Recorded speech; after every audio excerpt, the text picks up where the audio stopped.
Olá! Hoje a gente vai fundo numa análise bem crítica, né? Sobre a figura do Silas Malafaia. A gente recebeu um material que examina discursos, práticas financeiras e até alegações de tentativa de censura. Exato. O texto base que a gente está olhando usa o Malafaia quase como um estudo de caso, sabe? Para discutir uma coisa maior. Essa mistura de fé, mídia, dinheiro e alguns meios religiosos. Entendi. E a fonte fala numa tal de teologia do mercado. O que seria isso exatamente? Bom, a crítica aponta para uma lógica meio mercantil, né? Tipo, quanto mais você paga, mais bênção você recebe. A ideia de que a fé vira quase um balcão de negócios. Nossa, e dá um exemplo disso? Sim. O texto cita, por exemplo, a venda de uma Bíblia que seria ungida por R$ 900.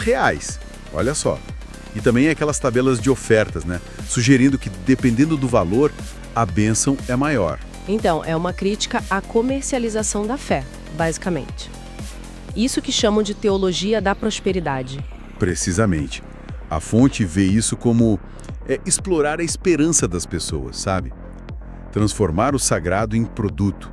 Argumentam que isso distorce a mensagem cristã original, que seria mais simples, né? Entendi. E tem outro ponto forte na crítica que você mencionou, a questão da censura. Como isso aparece? Pois é. A fonte alega que o Malafaia tentaria silenciar conteúdos que mostram as contradições dele. Sério? E como justificam essa crítica? Eles fazem um contraste com a postura de Cristo.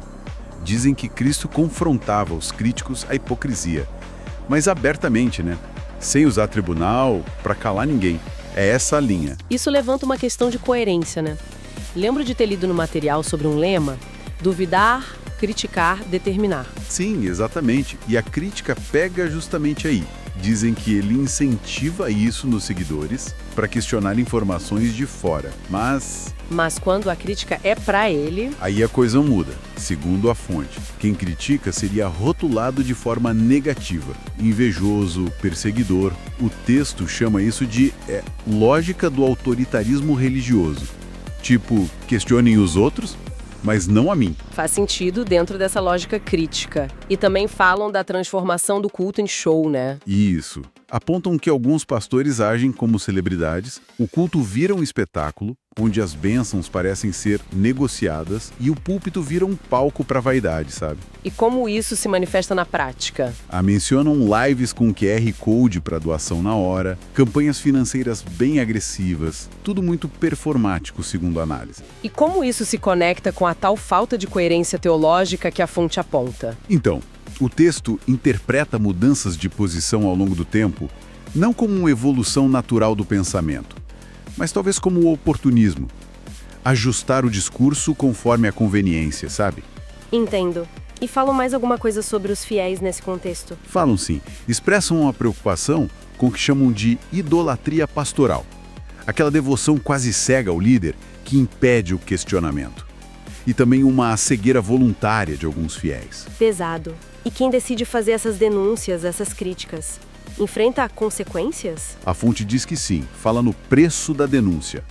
Mencionam perseguições digitais, processos judiciais contra quem expõe essas questões. Nossa! E aí contrastam tudo isso com a metáfora da porta estreita do Evangelho, né? Que, segundo o texto, fala de renúncia à dificuldade, não de riqueza fácil ou barganha com Deus. Qual seria, então, a conclusão principal dessa análise toda? O que a fonte quer deixar no final? Olha, o texto termina com um chamado ao discernimento. Usa aquela passagem de Mateus 7 sobre analisar os frutos das lideranças. Ou seja, olhar para as ações, para o estilo de vida, para a coerência. Não só para o discurso, né? Exato. O argumento final é que a crítica não é só uma pessoa, mas é um sistema que, nessa visão, usaria a fé para buscar outras coisas. Poder, lucro. Bom, então exploramos hoje os pontos centrais dessa análise crítica sobre o Silas Malafaia, né? Vimos as questões levantadas pela fonte sobre a comercialização da fé, as supostas tentativas de censura, as inconsistências. Isso. E a reflexão que essa fonte propõe, no fundo, é um convite para a gente ter um olhar mais atento, mais crítico, para as práticas e discursos do meio religioso, avaliar os tais frutos, né? Como um exercício de discernimento mesmo. Perfeito. E pessoal, antes de encerrar, queremos convidar vocês a se inscreverem no canal Lula Foco no Fato. E lembrando também da nossa live hoje, às 21h30. Não percam. É isso, até a próxima, pessoal. Até a próxima.